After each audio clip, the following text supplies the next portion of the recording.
So, ito na po. Magluluto tayo ngayon ng tinolang native na manok. Ilalagay na po natin ang malunggay. Malunggay Okay. na. Ano nakukuha natin sa malunggay? Vitamin A. Vitamin A stands for... Acrobatic. Ilalagay po natin. Unay ngayon na kita kulkultong. Titignan natin at titimplahin natin yung manok ng kapitbahay. Kung masarap ang manok ng kapitbahay.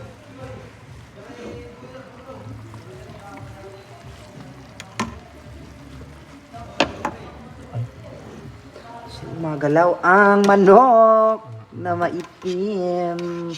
Ulikbang manok. Ulikbang manok. Masarap kaya ang manok ng kapitbahay? Ay, kukuha. Ay, pag mo ikuha ko. Tignan natin kung masarap. Malunggay. Na may konting manok. Na may konting manok. Thank you for watching.